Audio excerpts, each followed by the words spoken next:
This city gave the world its first code of law before being so hated it was ordered to be flooded and wiped from existence. Yet from those ruins, it rose again to become the most magnificent city on earth. This is the epic story of the empire that refused to die. The world's first known legal code and the Hanging Gardens, one of antiquity's 7 great wonders, share a common point of origin. Both creations came from a civilization that thrived at a nexus of empires, located in the fertile lands between the Tigris and Euphrates rivers. This legendary place was Babylon. However, the legacy of Babylon extends far beyond its myths and famous gardens. Over a millennium, it experienced cycles of collapse and renewal, conquest and independence, led by rulers whose names are still recognizable today: Hammurabi, Nebuchadnezzar, and Nabonidus. It was a center for divine worship, advanced learning, and landmark laws. The very groundwork of civilization was influenced by this powerful city. This is the real account of the Babylonian people, not a story from myth or folklore. Our journey starts in southern Mesopotamia, at a time long before Babylon gained prominence, long before anyone knew its name. In this vibrant region, the land between the Tigris and Euphrates rivers was already an ancient cradle of civilization, where some of humanity's first urban societies had long been established. While Babylon was still little more than an unknown village, mighty cities like Uruk, Lagash, and Eridu were already bustling centers of life. The pioneers of this world were the Sumerians. They left an indelible mark on history, having developed writing, constructed monumental architecture, and created complex political and religious frameworks by the close of the 4th millennium BCE. For centuries, their unique language, which has no known relatives, was the dominant cultural force in lower Mesopotamia. It was the Sumerians who truly laid the groundwork, both literally and culturally, for every civilization that would follow, including the Babylonians. Tucked away in central southern Mesopotamia, Babylon began its journey as a humble settlement. Its position along a canal fed by the Euphrates River was strategic, placing it at a crossroads between major Sumerian and Akkadian hubs. This location would later become the key to its access to commerce, agriculture, and regional influence. The earliest known reference to Babylon emerges in the late 3rd millennium BCE, during the time of Shar-Kali-Shari, a king of the Akkadian Empire. This empire, founded by the legendary Sargon of Akkad around 2300 BCE, was the first to successfully unify most of Mesopotamia under a single authority. Sargon's imperial model would become a blueprint for many future kings, including Babylon's own rulers. Yet during the Akkadian period and its immediate aftermath, Babylon was far from a significant power. It existed in the shadow of more established and revered cities like Kish, Nippur, and These metropolises were not only wealthier, but also held immense spiritual importance, hosting the primary temples and cult centers for major deities such as Enlil, Inanna, and Nana. Eventually, around 2100 BCE, the Akkadian Empire collapsed, succumbing to internal instability and invasions from mountain tribes known as the Gutians. This breakdown ushered in a period of fragmentation across Mesopotamia. As city-states reclaimed their independence, a new power rose to prominence from the city of This third dynasty of or the third period, lasted from roughly 2100 to 2000 BCE. Its rulers, particularly Shulgi, created a highly centralized and organized bureaucratic state, building roads, standardizing weights and measures, and issuing decrees that reached across their lands. Throughout this era of renewed centralization, Babylon remained a footnote in the historical record, likely administered as just another provincial town under Ur's command. However, the fall of the the third dynasty around 2000 BCE created yet another power vacuum. The collapse was driven by a complex mix of factors, including pressure from the Elamites to the east, incursions by Amorite tribes from the west, and likely internal economic strains. With the centralized state gone, dozens of smaller political powers began to vie for supremacy. It was in this chaotic environment that Babylon's opportunity finally arrived. The stage was now set for the Amorites, a Semitic-speaking people originally from the Syrian deserts and highlands. They had been gradually migrating into Mesopotamia for centuries, and though they were at first regarded as outsiders or nomadic raiders, their time had come. Having arrived, the Amorites began to put down roots, integrating into urban life and absorbing local traditions until they were ready to lead. By the dawn of the 19th century BCE, this transition was complete, with Amorite dynasties now governing many of Mesopotamia's key city-states. It was in this dynamic and competitive environment that Babylon's own story began to shift dramatically. Around the year 1894 BCE, an Amorite leader named Sumuabum established a new dynasty, an act that is traditionally seen as the founding of the first dynasty of Babylon. This moment marked a critical turning point. While specifics about Sumuabum's reign are scarce, his assumption of power gave Babylon an independent destiny, with its own rulers and long-term ambitions. No longer a mere provincial town, the city was now a player in the fierce political landscape. Sumuabum's successors, like Sumulal, immediately began the methodical work of strengthening Babylon's position. They engaged in constant power struggles with neighboring cities, such as Isin, Larsa, and Eshnunna, all of which were fittingly controlled by rival Amorite dynasties. These early kings weren't yet commanding a vast empire. Instead, they were strategically laying the foundation for future expansion. Their efforts were focused and multifaceted. They fortified the city with strong walls, consolidated their authority over the surrounding agricultural lands, and started building the infrastructure of a true city-state, including temples and canals. This period saw them skillfully establish Babylon as a budding political and religious center.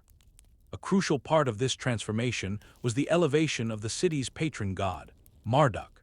Originally a minor, local deity, Marduk's status was deliberately enhanced by Babylon's new rulers, who linked his divine ascent directly to the city's growing power. This powerful connection between the city and its god would become a central pillar of Babylonian identity for centuries to come. Administratively, these Amorite kings wisely chose not to reinvent the wheel.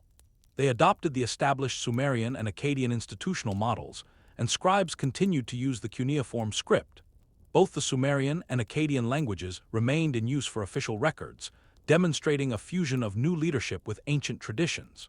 Economically, Babylon thrived by extending its trade networks throughout the region, connecting its markets with those in distant Elam and Assyria. This formative era set the stage perfectly.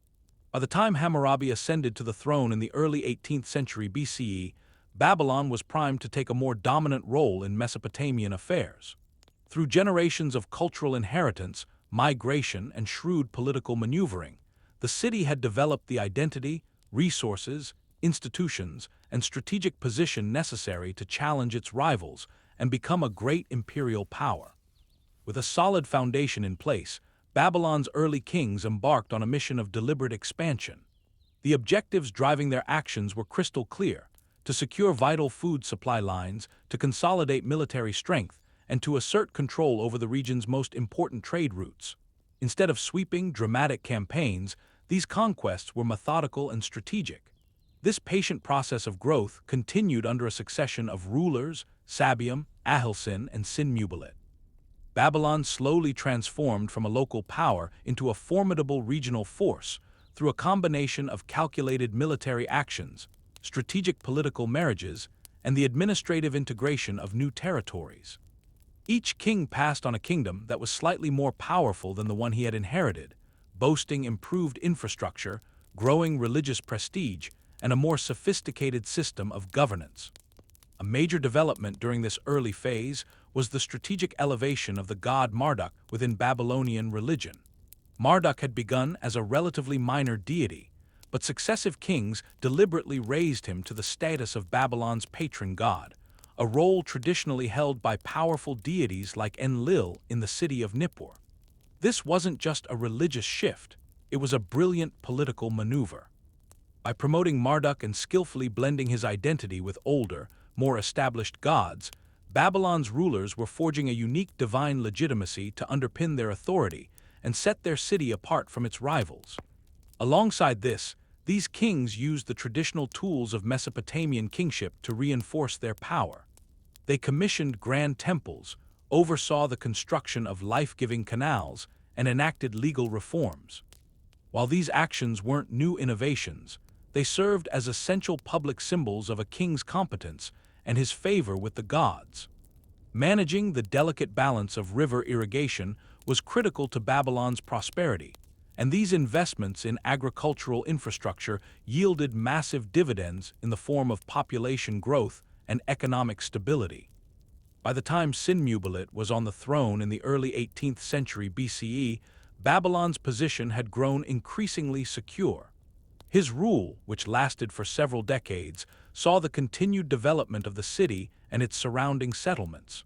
However, his most lasting contribution would ultimately be his son, a man named Hammurabi. While Hammurabi was destined to become the most famous Babylonian king in history, it's crucial to understand that his incredible ascent was only made possible by the solid groundwork laid by his ancestors. When Hammurabi finally inherited the throne, he wasn't taking over an isolated city-state. He was now the leader of a formidable power, complete with a strong administrative core, a rising religious profile, and an expanding network of loyal territories. Even so, the regional political landscape remained incredibly complicated, and the struggle for dominance between city-states was far from resolved. In the south, the city of Larsa, under kings like Rim-Sin, was still a major force to be reckoned with. To the northeast, Eshnunna was a persistent competitor for influence, while to the northwest, the kingdom of Mari controlled critical sections of the Euphrates River. The eastern kingdom of Elam loomed as a potential threat, and Assyria to the north, while not yet the empire it would become, was a growing concern. In this volatile environment, diplomacy and warfare were two sides of the same coin. Babylon's rulers couldn't rely on force alone, they also depended on carefully managed alliances. Evidence shows that royal marriages were often used to secure peace or guarantee cooperation. At other times, treaties would be signed, only to be broken the moment the balance of power shifted. These early kings operated in a world where loyalty was a fragile commodity and sheer strength was the ultimate key to survival. One significant trend during this era was the increasing use of written records for legal and economic matters. Scribes used the cuneiform script to impress detailed records onto clay tablets, documenting everything from business transactions and formal agreements to legal rulings and religious donations. As Babylon's territory expanded, its administration naturally grew more complex, making a formal bureaucracy a necessity. The scribes who maintained these vital records came to hold considerable influence. These ancient tablets also offer us a fascinating glimpse into the concerns of daily life, detailing disputes over land, contracts between merchants, and regulations governing labor and property. Although Hammurabi's code would later become the most celebrated example of Babylonian law, its principles were already taking root in these earlier documents, which reflect a society striving to impose order on an uncertain world. The evolution of Babylon into a regional power was not inevitable. It required decades of careful leadership, strategic thinking, and adaptability. What truly set Babylon apart was not just its location or military might, but the remarkable ability of its rulers to forge a coherent political and religious identity that could challenge much older and more established centers of power. By the time Hammurabi ascended the throne, Babylon was perfectly poised for greatness. And the man to seize that opportunity was Hammurabi, who ascended the throne around 1792 BCE. He inherited a kingdom primed for expansion, with strong fortifications, a developed administration, and a kingship rooted in divine will. Still, nobody at the time could have foreseen the sheer scale of the impact this new ruler would have. His kingdom, while more powerful than it had been, was a modest regional entity surrounded by formidable competitors. Yet, within just a few decades, Hammurabi would not only unite most of Mesopotamia, but also establish a legal framework that would resonate for thousands of years. Succeeding his father, Sennacherib, Hammurabi understood that his growing kingdom was in a precarious position. Instead of launching ambitious military campaigns right away, his first 2 decades on the throne were a masterclass in strategic patience. He knew that to challenge the established powers, Babylon needed to be stronger from within. So he focused inward, reinforcing the city's infrastructure, upgrading vital irrigation systems, and pouring resources into the temple economy. These moves were not just about public works. They guaranteed food security, streamlined his administration, and solidified his standing as a ruler blessed by the gods, especially Babylon's patron deity, Marduk. All the while, he carefully watched the shifting alliances in a tense and unstable region. To the south lay his primary rival, the city of Larsa, where the powerful King Rimsin had dominated the fertile agricultural lands for nearly 60 years. To the northeast, the kingdom of Eshnunna controlled key trade routes. Along the Euphrates, the city of Mari held the crucial communication lines to Syria and the Levant, and looming in the east was the ever-present potential threat of Elam. Hammurabi played the long game, forging temporary alliances and nurturing diplomatic ties, waiting for the perfect moment to act. That moment finally arrived when Hammurabi cleverly aligned himself with Mari and Elam to take down their common rival, Larsa. This was the turning point. He unleashed an offensive against the long-reigning Rimsin, a campaign that ended around 1763 BCE with the conquest of Larsa. This single victory dramatically shifted the balance of power. The rich southern lands, including the ancient cities of Uruk, and Eridu, were now under Babylon's control, along with Larsa's entire economic and religious foundation. With the south secured, Hammurabi turned his attention northward, and his former allies quickly became his next targets. He swiftly defeated Eshnunna, absorbing its territories and subduing its leaders. Then, in a truly audacious move, he marched on Mari, the city of his one-time ally King Zimri-Lim. Mari fell, and its magnificent palace, famed for its sophisticated administration and vast archives, was put to the torch. Whether this was meant to permanently destroy the city or simply punish its rulers is debated by historians, but the result was undeniable. Babylon now stood as the uncontested master of a vast territory stretching from the Persian Gulf all the way to the upper Euphrates. But Hammurabi's vision extended far beyond creating a simple patchwork of conquered cities. He aimed to unify his sprawling realm under a centralized authority with a coherent ideology. This ambition gave rise to his most famous legacy, the Code of Hammurabi. Etched into a towering basalt stele and erected for the public to see, this monument to justice contained nearly 300 laws. Written in Akkadian, the language of the administration, its public display was a powerful symbol of the king's commitment to justice, even if most citizens were illiterate. The prologue of the code reveals how Hammurabi saw himself, as a ruler chosen by the gods to make righteousness prevail, to eliminate evil, and to ensure the strong could not oppress the weak. This principle of a king being both divinely appointed and morally accountable would become a cornerstone of Babylonian political philosophy for centuries. The laws themselves covered everything imaginable, from property disputes and trade regulations to marriage and criminal acts. They established a rigid system of justice that was heavily dependent on social status. The famous principle of an eye for an eye is present, but its application was always filtered through the lens of class. A harsh penalty for injuring a nobleman, for instance, would be significantly reduced if the victim were a slave. The code also provides a fascinating window into a complex economy, with specific laws governing interest rates, what to do in case of crop failure, debt obligations, and all sorts of commercial transactions. The laws didn't stop at commerce.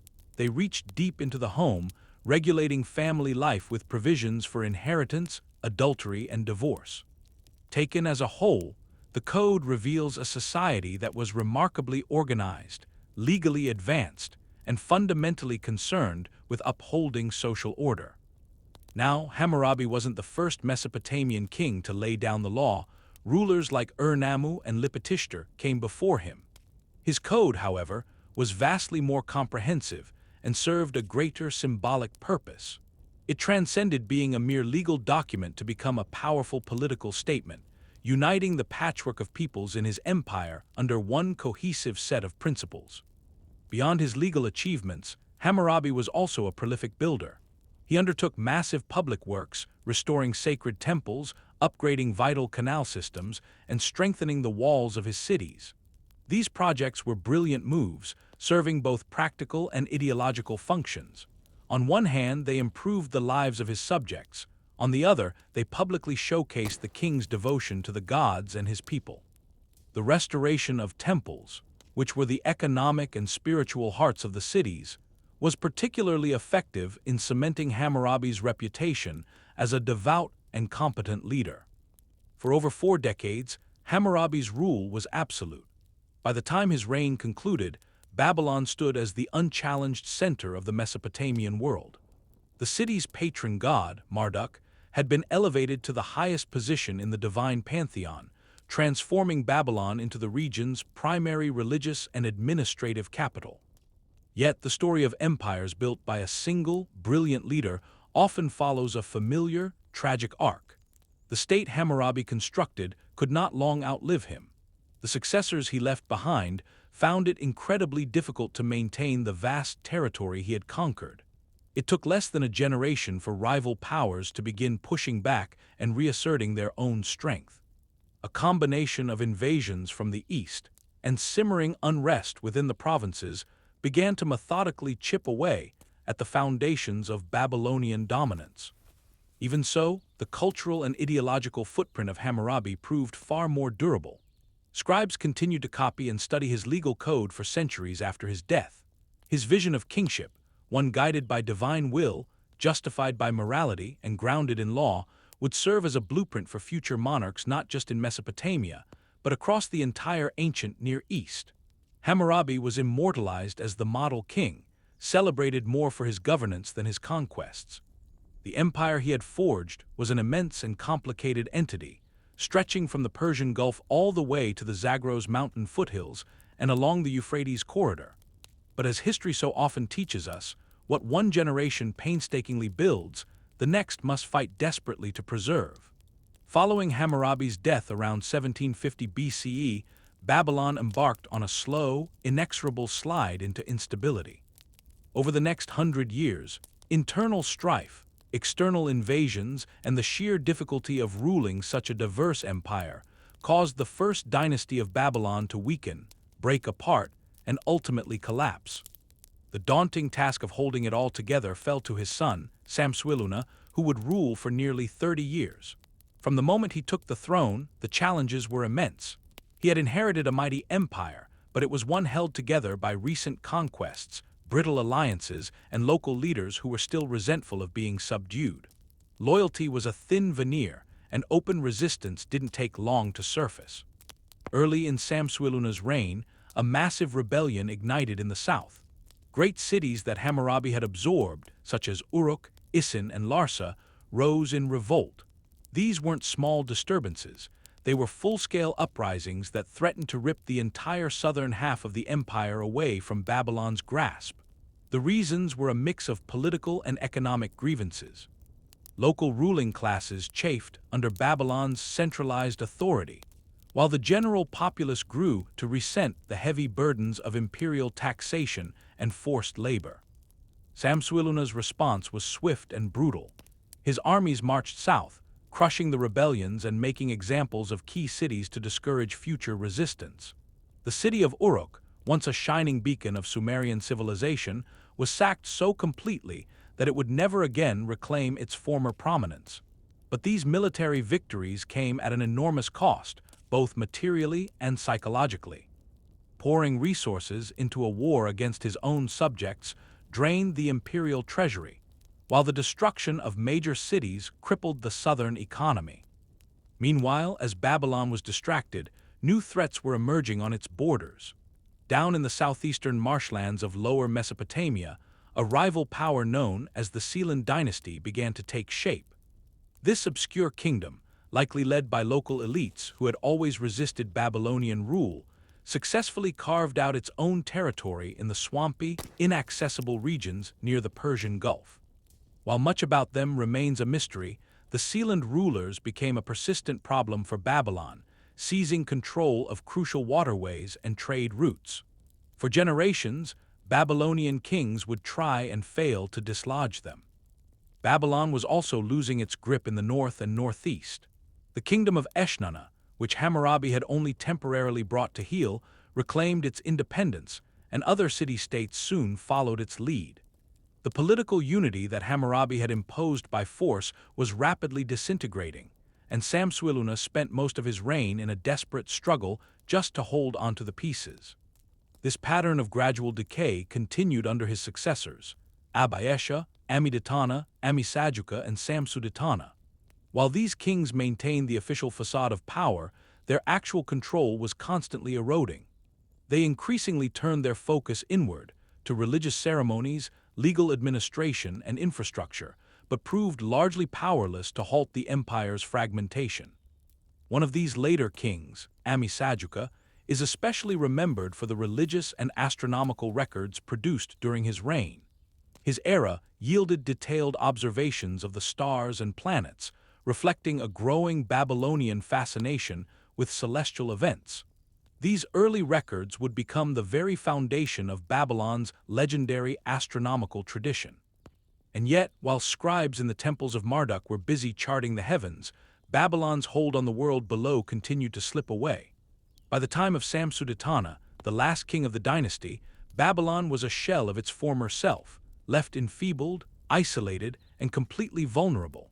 A formidable danger began to brew to the north around 1595 BCE, a threat that would soon materialize in the form of the Hittites. Hailing from Anatolia, these Indo-European people had already been extending their dominion across northern Syria. A Hittite army, under the command of King Mursili, descended the Euphrates River to orchestrate an unexpected assault on Babylon.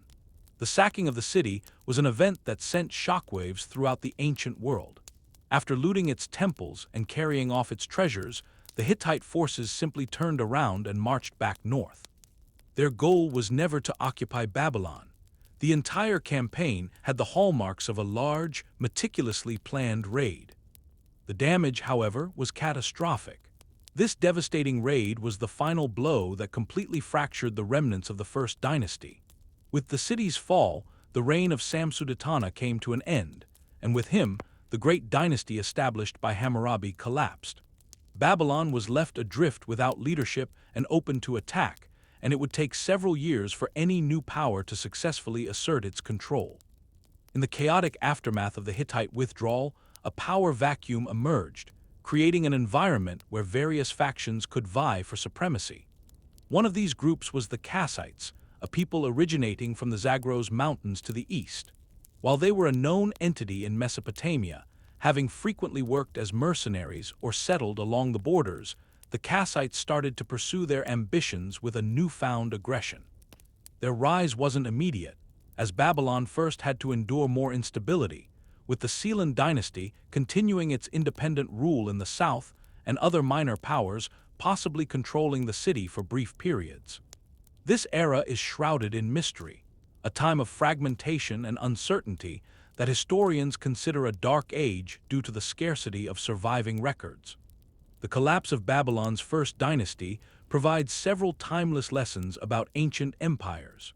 It highlights the alarming speed at which a powerful state can disintegrate following the death of a dynamic ruler. Hammurabi's centralized system, so effective under his watch, lacked the durable institutions needed to outlast him.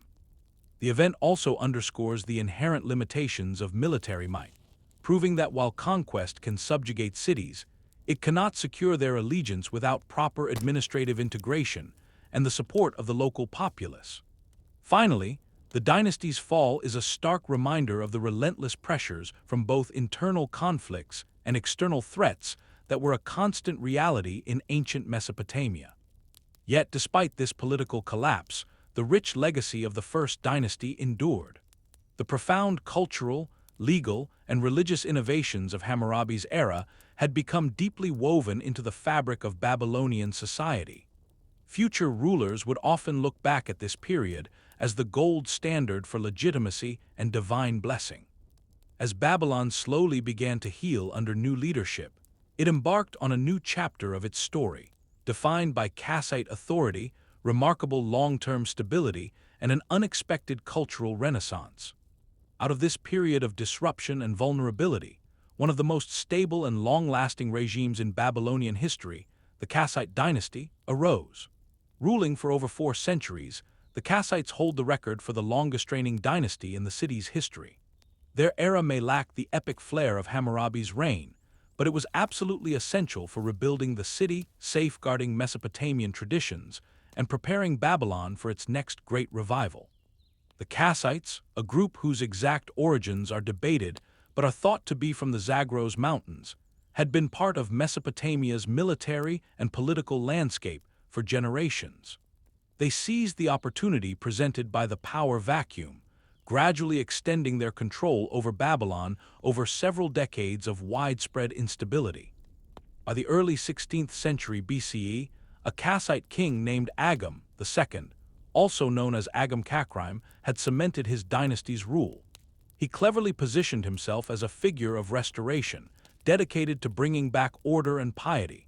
His most significant symbolic achievement was arranging the return of the statue of the god Marduk, which had been stolen from the city during the recent conflicts. Bringing the divine effigy back to its temple was a masterful political move, not just a religious one, as it legitimized Kassite authority by connecting their new regime to Babylon's sacred past. The Kassite rulers were astute in their methods, taking great care to avoid being seen as foreign conquerors. They skillfully integrated themselves by adopting Babylonian culture, using the Akkadian language in their official records, and honoring the traditional Mesopotamian pantheon of gods. Under their governance, religious institutions and temples maintained their central importance, with the priesthoods retaining all their traditional rights and duties. A hallmark of Kassite rule was its impressive administrative stability. They implemented a centralized government complete with provincial governors, efficient tax collection, and state-supported temple economies.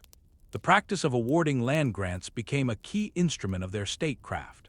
Kings would bestow parcels of land upon loyal officials, soldiers, and priests as a reward for their service. These transactions were recorded on intricately carved boundary stones known as kuduru, which also featured inscriptions of curses to deter anyone from challenging the grant. These artifacts have offered modern scholars a treasure trove of information about Kassite law and society. Through this careful assimilation, the Kassite kings, despite their foreign roots, eventually became virtually indistinguishable from their Babylonian predecessors, even adopting local names and marrying into the region's elite families. They even took part in the city's sacred religious festivals, and their long, stable reigns created an era of remarkable political continuity, a far cry from stagnation. Financially, this era was defined by a steady recovery that blossomed into sustained growth. The bedrock of this newfound prosperity was agriculture, which flourished thanks to repaired irrigation systems and the cultivation of once barren lands. Beyond the farms, Kassite rulers expanded Babylon's commercial reach, establishing trade routes that stretched to the Persian Gulf, Anatolia, and even Egypt.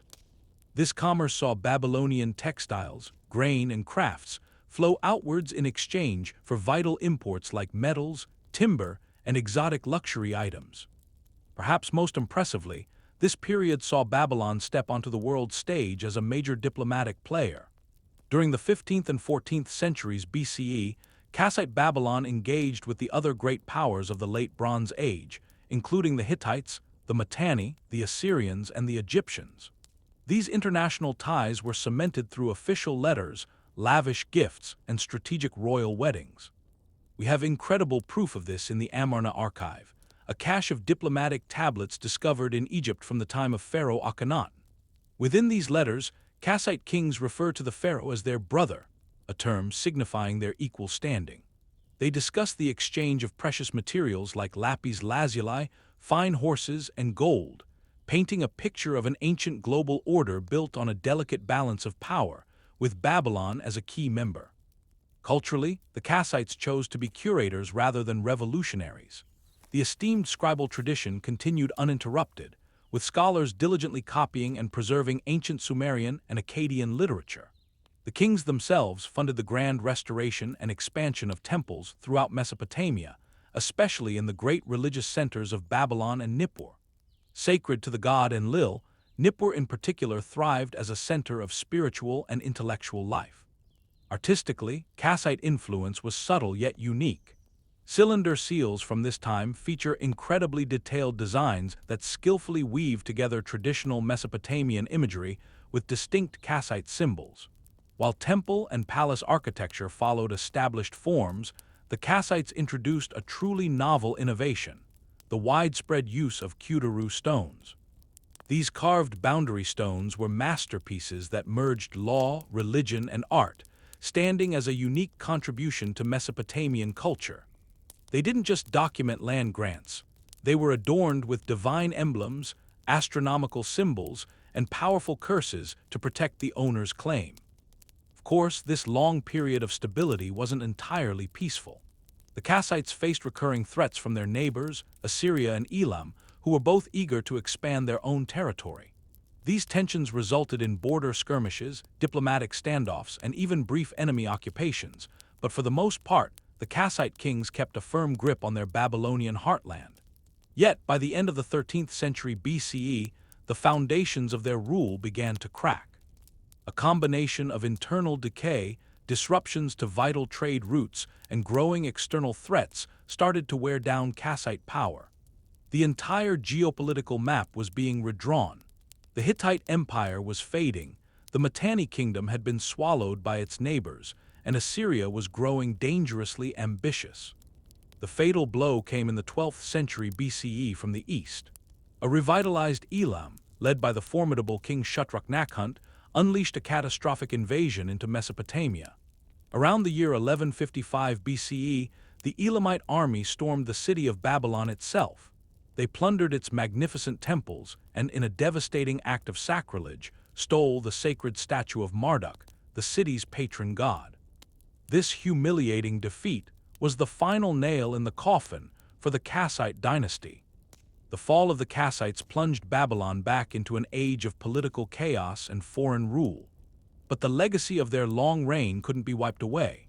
For centuries, they had safeguarded Babylonian culture, nurtured its economy, and upheld its religious traditions, effectively keeping the civilization alive through a difficult period of transition.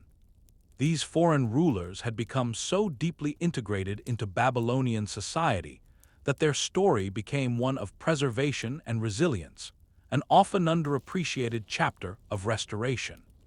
While the Kassite dynasty gave Babylon internal stability, the world around it was a chessboard of rising and falling empires.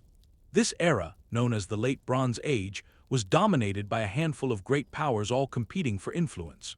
You had Egypt to the southwest, the mighty Hittite Empire in Anatolia, the Mitanni kingdom in northern Mesopotamia, and the ever-present Assyrians to the north.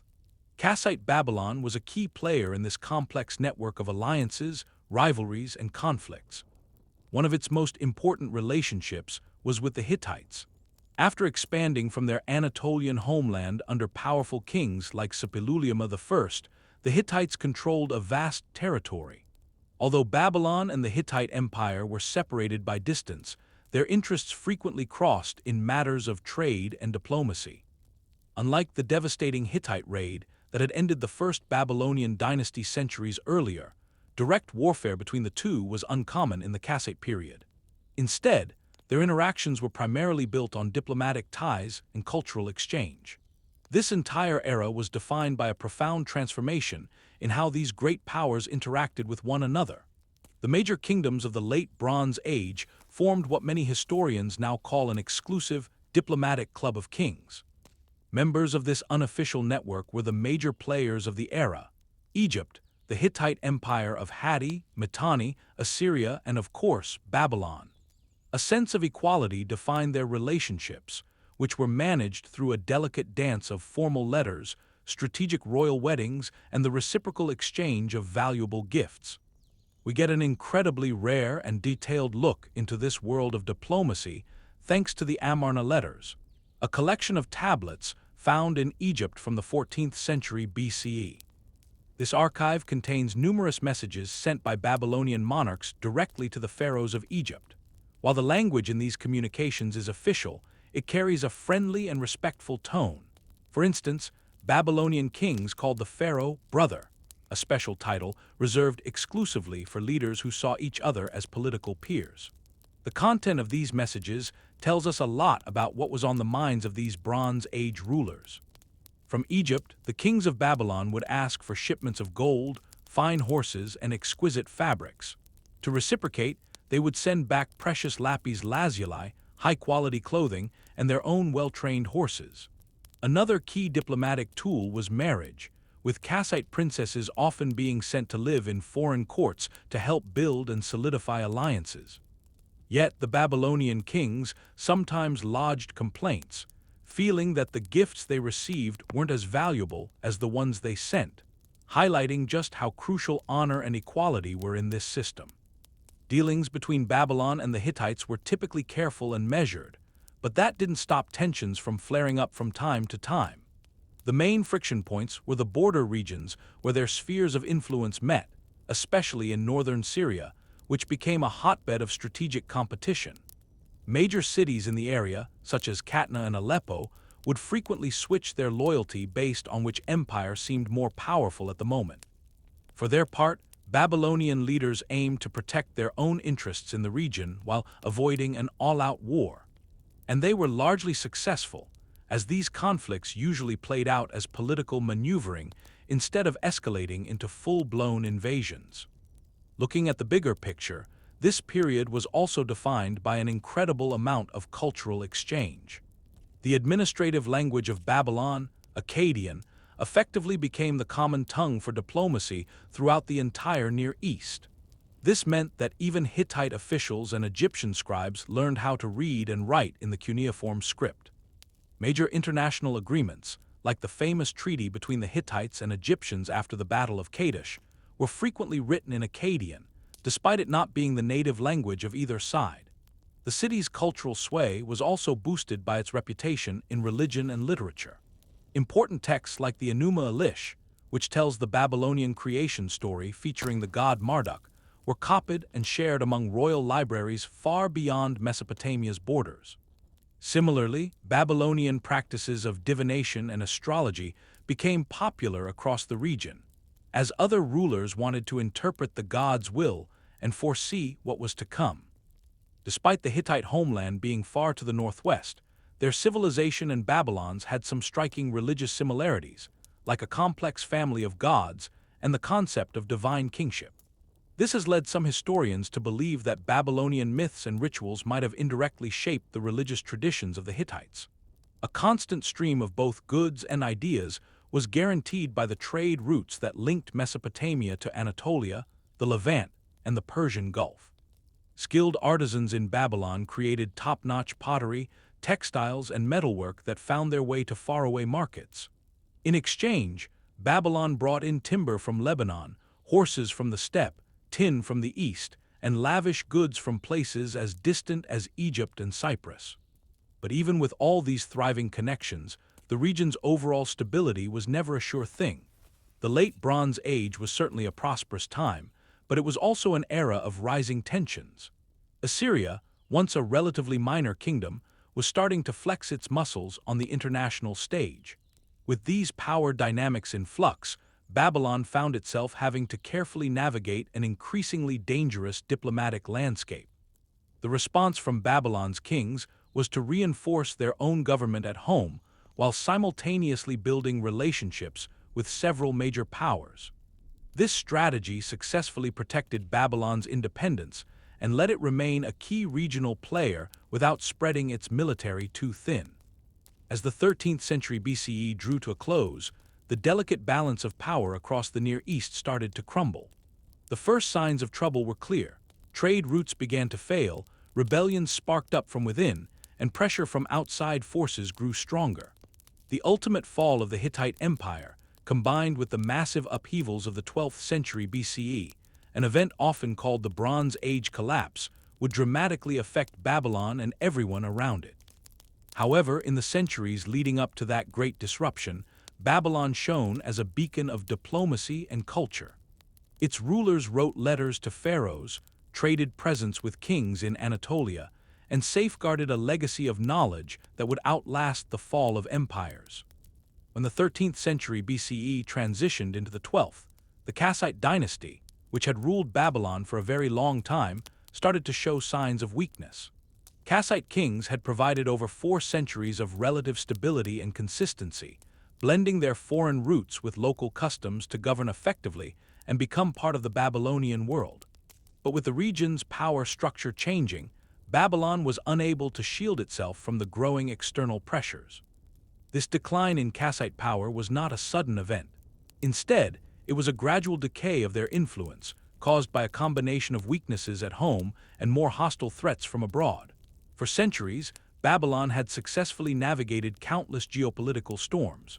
However, the last few decades of Kassite reign were marked by a perfect storm of several destabilizing forces all coming together at once. Looming to the east was one of the gravest dangers, the Kingdom of Elam. This established regional power, located in an area similar to modern-day southwestern Iran, had its own long and storied history. Its relationship with its Mesopotamian neighbors had for centuries swung between peaceful trade and violent conflict. But a major shift occurred in the late 13th century BCE, as a line of powerful kings fueled a resurgence in Elam, making it more politically assertive and militarily ambitious than ever before. The defining figure of this new era was King Shutruk-Nakhun, whose rule would completely upend the dynamic between Babylon and Elam. His approach was a far cry from simple border raids or minor skirmishes. He orchestrated a comprehensive invasion into Babylonian lands, aimed squarely at shattering Kassite authority for good. This campaign wasn't driven by a simple desire for more territory, as Shutruk-Nakhun presented his actions through a religious and ideological lens.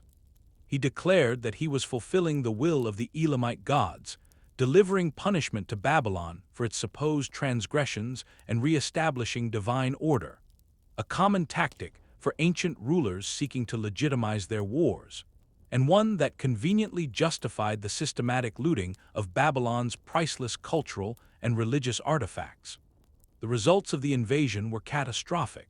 The Elamite army pushed far into Mesopotamian territory, striking at both military fortifications and sacred religious sites, culminating in the capture of Babylon itself.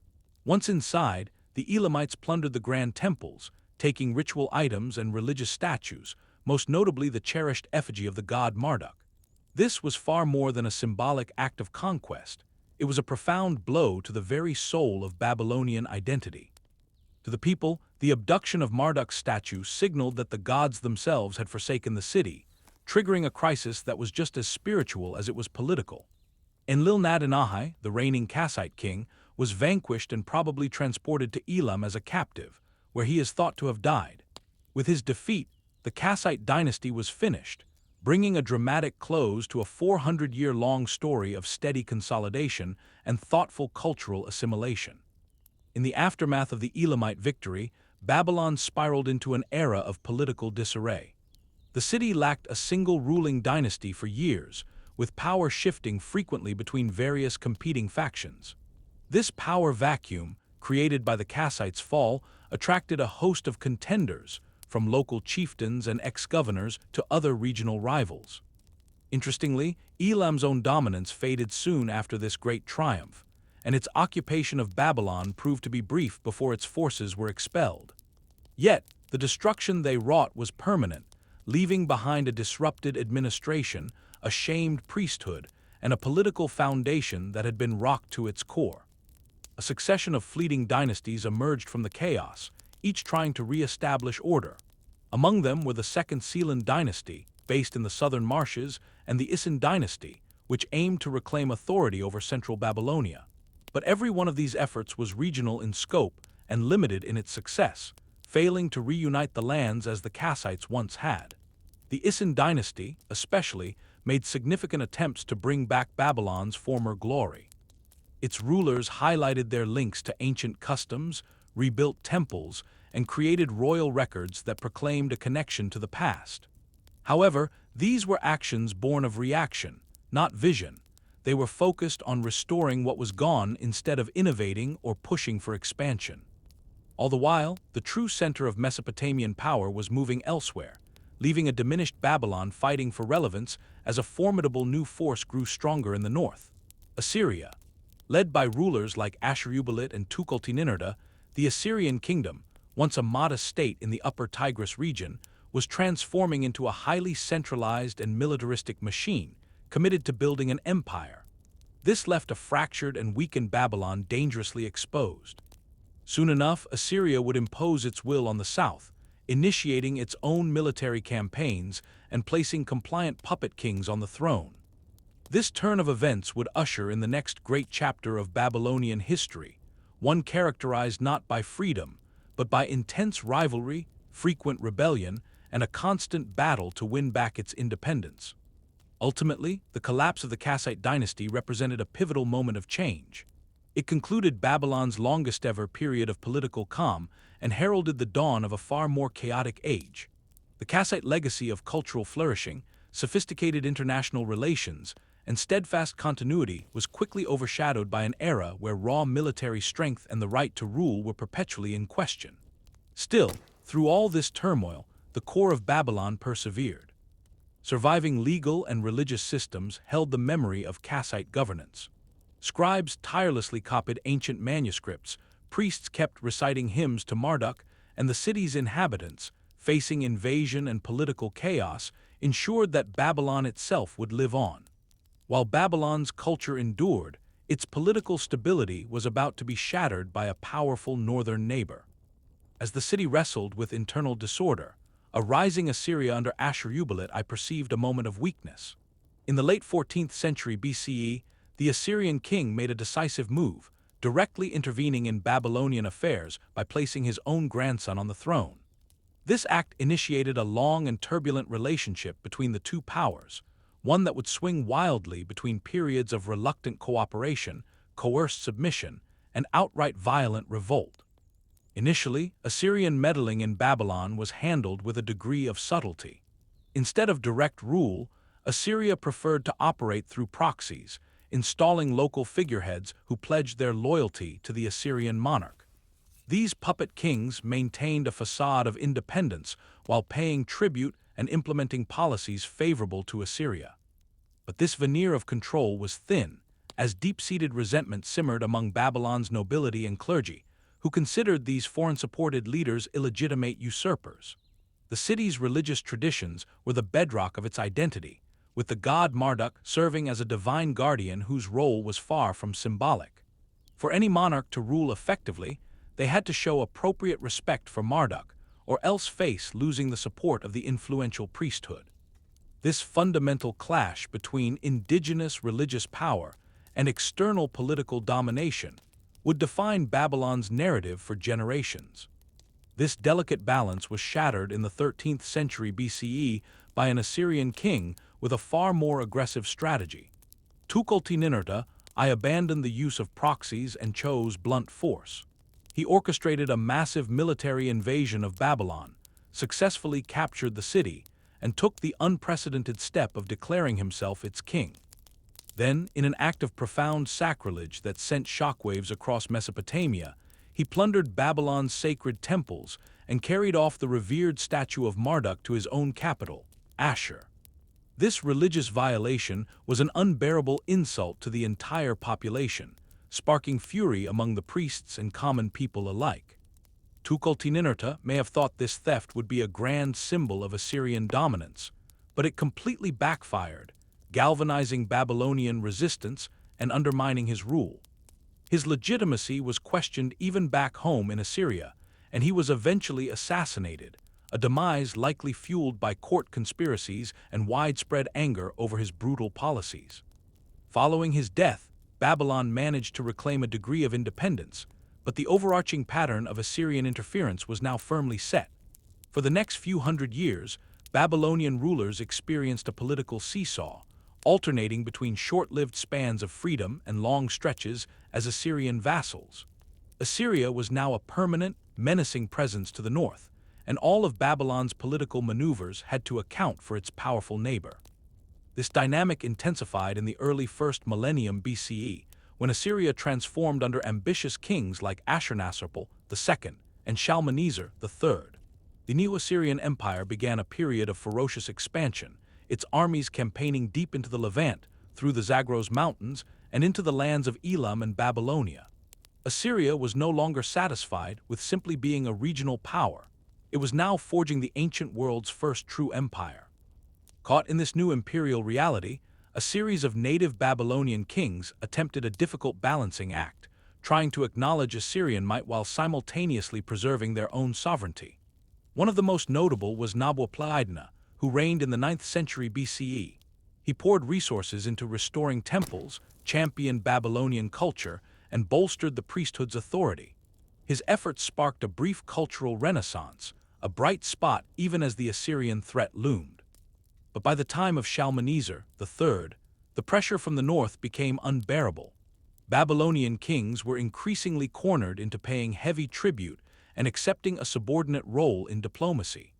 Assyrian records from this era clearly reflect this power imbalance, describing Babylonian rulers as dependent allies in the best of times and treacherous rebels in the worst. Assyria simply could not leave Babylon alone for two key reasons: its strategic location and its cultural prestige. Situated at the crossroads of major trade routes and overseeing vital agricultural lands, the city was too important to be ignored. At the same time, its powerful cultural identity and religious eminence made it incredibly difficult to fully integrate into the Assyrian Empire.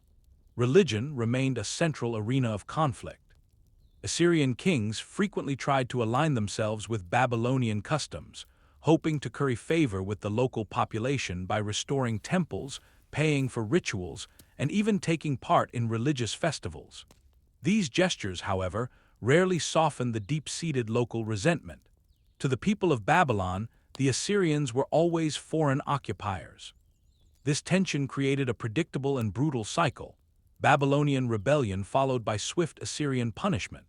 Whenever the Assyrian grip seemed to loosen, perhaps due to a succession crisis, a war elsewhere, or internal strife, a Babylonian ruler would seize the moment and declare independence.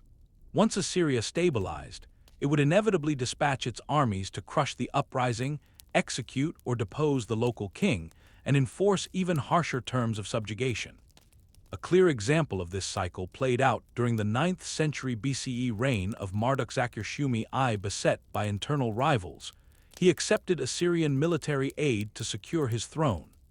While he kept his crown, the price was his kingdom's freedom, as he became utterly dependent on the Assyrian army, causing Babylonian autonomy to wither away. What's truly incredible is that through all this political chaos, Babylon's cultural heart never stopped beating. Its temples remained open, its scribes diligently copied ancient texts, and its core traditions were meticulously upheld. The resilience of Babylonian society during this turbulent period is nothing short of remarkable. Even while enduring foreign domination and constant political instability, the city tenaciously held onto its status as a great spiritual and intellectual center.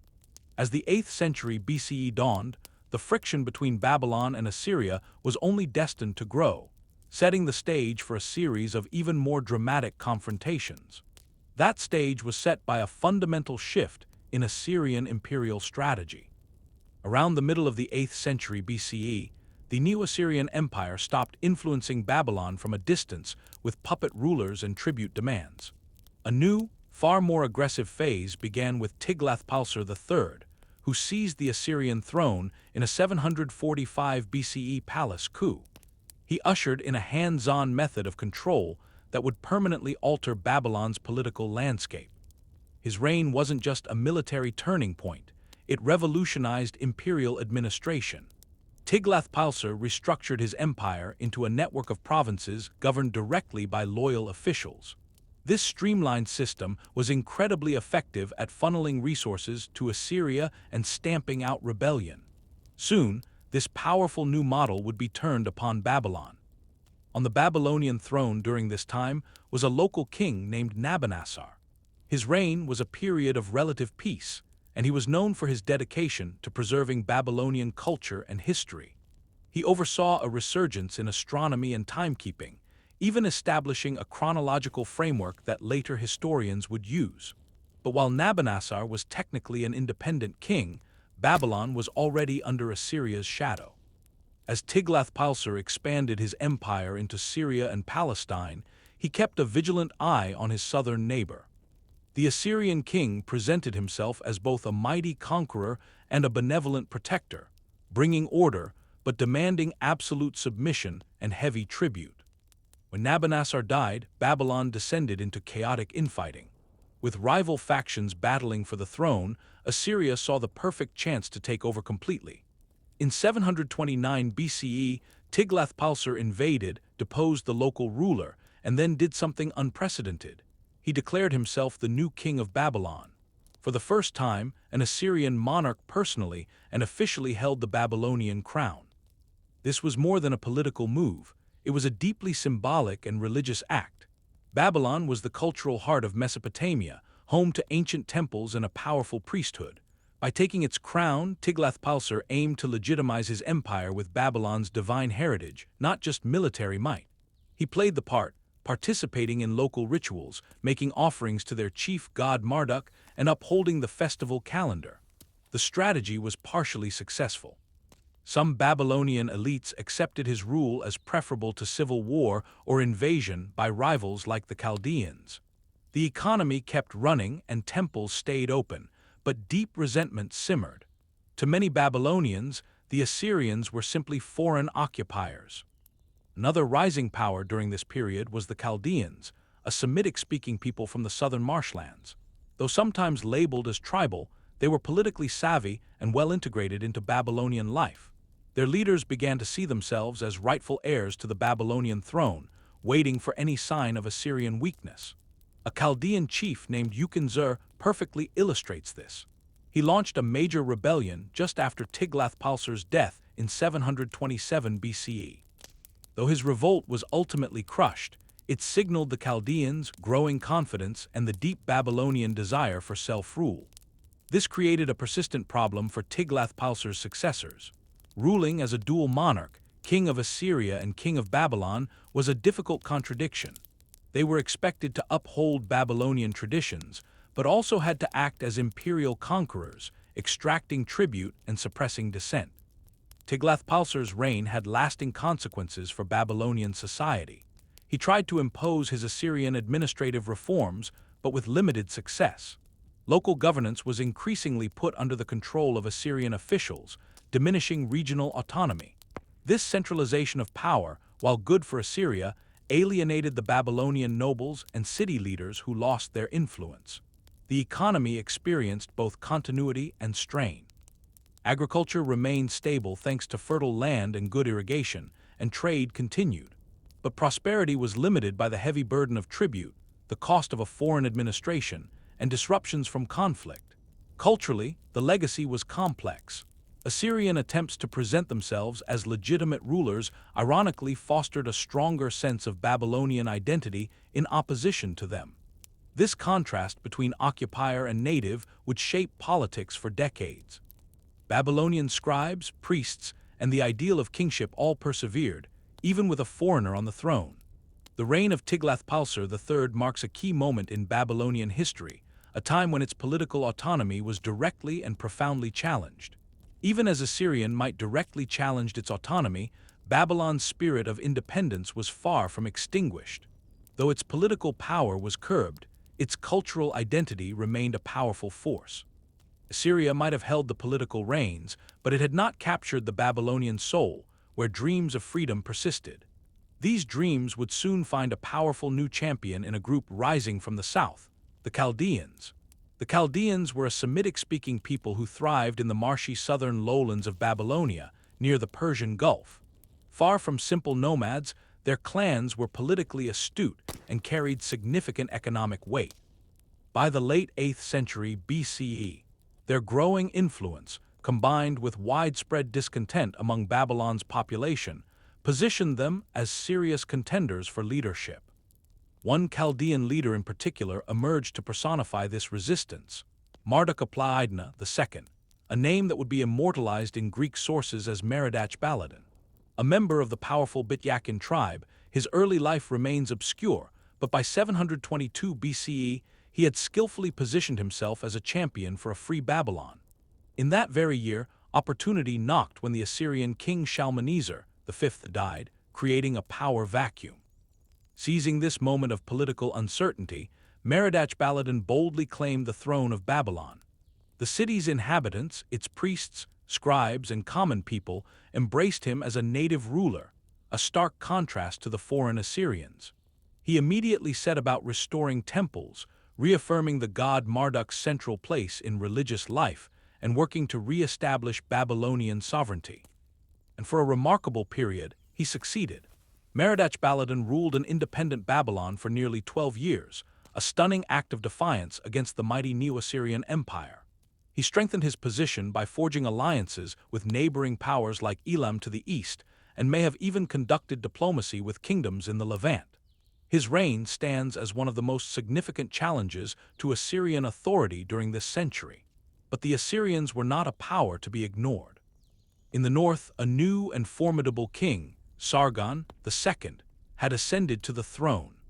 Recognized as one of the most capable rulers of his era, Sargon immediately saw the threat Merodach-Baladan represented and prepared a campaign to reclaim Babylon. In 710 BCE, Sargon II led a full-scale invasion into Babylonia. The decisive battle took place near the city of Dar, close to the Elamite border. Despite having assembled a strong defense and secured an alliance with the Elamites, Merodach-Baladan's forces were ultimately overcome by the Assyrian military machine. The Babylonians were defeated, and their king was forced to flee into exile, likely finding safety among his Chaldean kinsmen or across the border in Elam. Though his rule was broken, Merodach-Baladan's 12 years of resistance left an indelible mark. For many Babylonians, he became a symbol of self-determination, a native son who had dared to stand against Assyria and had, for over a decade, governed as a free king. Now in control, Sargon II chose a path of reconciliation rather than retribution. Instead of destroying the city or erasing its traditions, he presented himself as its legitimate ruler, one who respected its ancient culture. He participated in sacred religious ceremonies, funded the restoration of damaged temples, and adopted the title King of Babylon in addition to his Assyrian crown. This strategy was designed to legitimize Assyrian rule and quell further rebellion, but the deep-seated tensions never truly disappeared. When Sargon was killed in battle in 705 BCE, that fragile peace shattered. Merodach-Baladan stormed back from exile and for a second time seized the Babylonian throne. His second reign was a fleeting moment of triumph, lasting only about 9 months, but it perfectly illustrated the volatile state of Assyrian-Babylonian relations.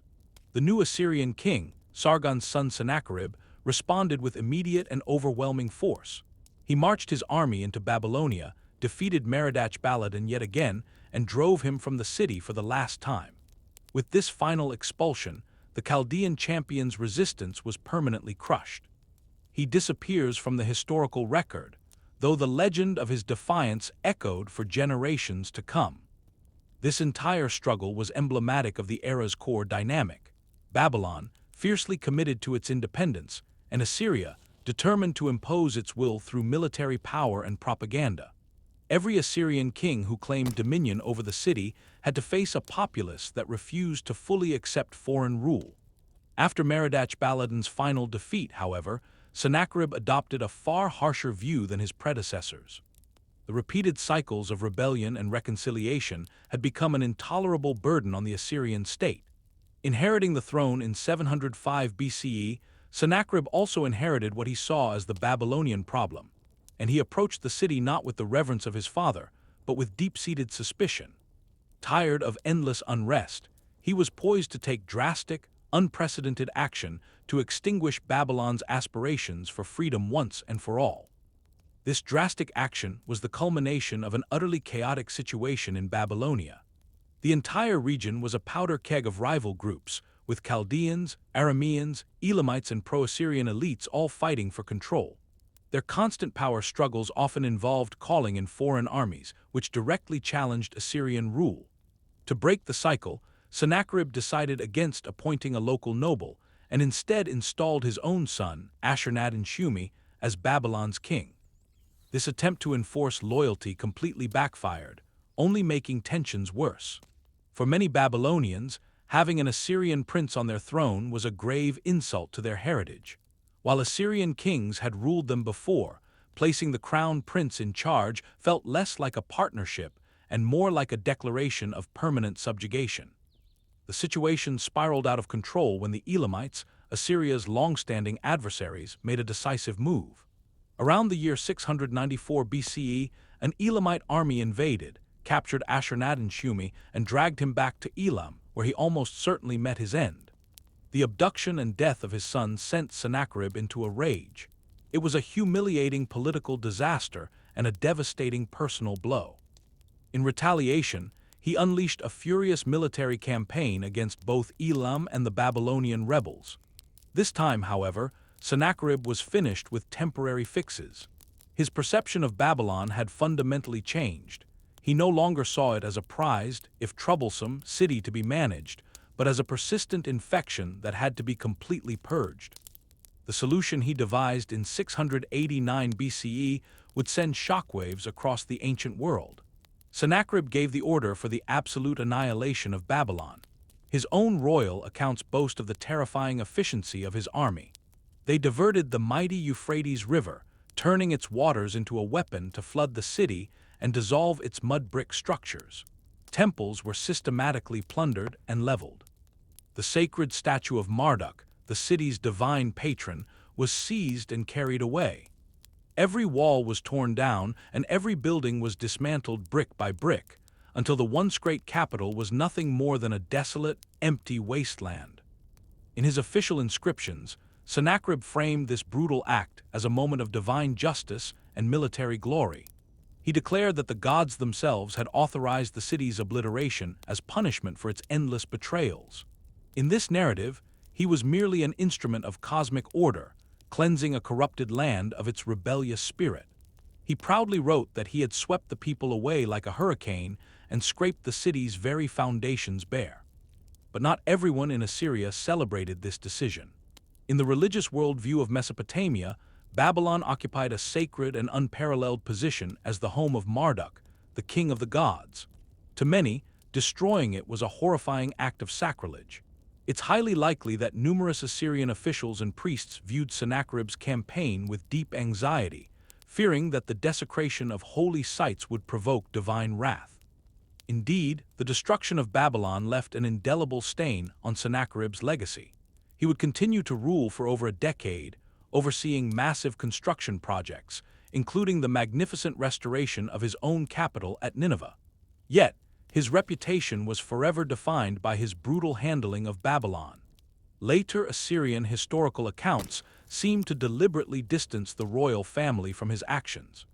So when Sennacherib was eventually assassinated, a palace plot likely involving one or more of his sons, later generations interpreted his violent death as divine retribution for his sin against Babylon. This interpretation gained even more currency when his surviving son and successor, Esarhaddon, immediately began a systematic reversal of his father's policies. Esarhaddon's plans to rebuild Babylon, return the statue of Marduk, and seek peace with its people marked a stunning shift in Assyrian strategy. Sennacherib's decision to erase Babylon was one of the most extreme acts of an ancient monarch against a major city within his own domain. While it showcased his absolute determination to crush resistance, it also exposed the ultimate failure of brute force. The physical city could be destroyed, but the idea of Babylon, its culture, its faith, and its powerful memory could not be extinguished. For centuries, Babylon had been more than just a center of power. It was a potent symbol of civilization and divine order. By wiping it from the map, Sennacherib had created a vacuum that was just as politically dangerous as the city's rebellions had ever been. A world without Babylon felt fundamentally wrong, and its absence became a problem his successors were forced to solve.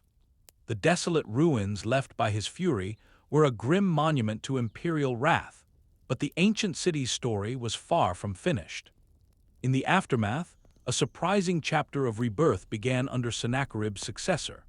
In a dramatic departure from his father's approach, Esarhaddon championed a policy of reconciliation and restoration. He had come to the Assyrian throne himself under violent circumstances, emerging as the victor in a bloody power struggle that followed his father's assassination. To secure his crown against rival claimants, Esarhaddon needed to project both strength and divine favor. which meant he had to publicly atone for what many saw as his father's theological crimes. From the very start of his reign, Esarhaddon's inscriptions spoke a new language of piety, repentance, and deep respect for Babylonian tradition. He presented the immense task of rebuilding the city not as a political project, but as a sacred mission assigned to him by the gods. He was, in his own words, the chosen agent of Marduk, tasked with restoring harmony to the cosmos. As a clear signal of this new era, one of his first acts as king was to order the return of the statue of Marduk. This was an incredibly powerful symbolic gesture. The statue's theft years before had been seen as a catastrophic offense that severed the bond between the Babylonians and their primary god.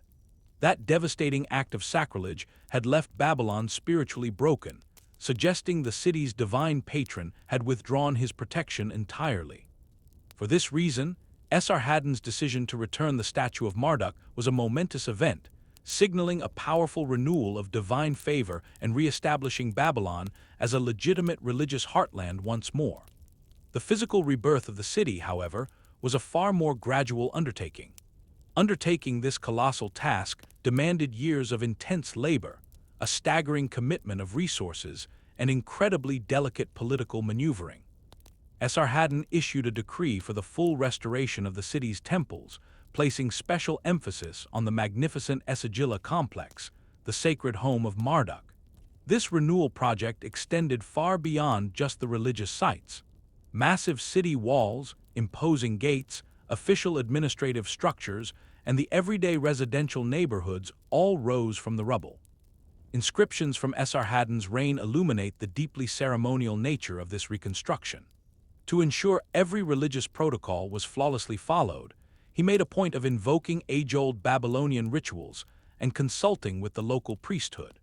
He masterfully framed the entire effort not as a simple imperial command, but as a sacred obligation performed in harmony with ancient traditions and direct divine will.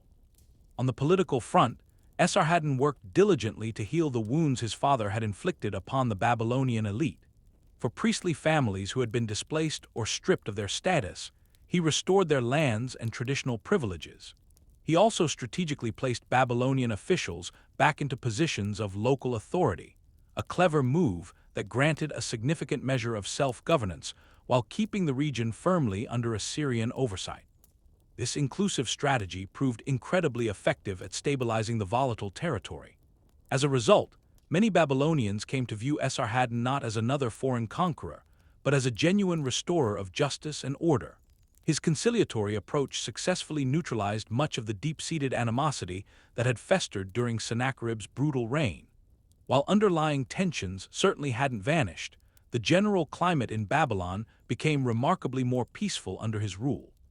Esarhaddon also leveraged the newly pacified Babylon as a central hub for his wider diplomatic strategies. He dispatched envoys to the neighboring kingdom of Elam and other regional powers, aiming to forge new alliances and minimize the chances of renewed conflict erupting in southern Mesopotamia. These diplomatic overtures were balanced with ongoing military operations in other parts of the empire, which included significant victories in far-off Egypt. Still, Babylon consistently remained one of his highest priorities, a powerful symbol of his ambition to govern with a combination of unshakable strength and moral righteousness. A cultural renaissance bloomed in the city during this period of peace. Babylon's temples once again flourished as vibrant centers of scholarship and learning. Scribal workshops buzzed with activity, and the city's cherished traditional festivals were celebrated with renewed enthusiasm. Esarhaddon's own court was instrumental in this revival, actively promoting the transfer of Babylonian scholarly knowledge to Assyrian capitals like Nineveh.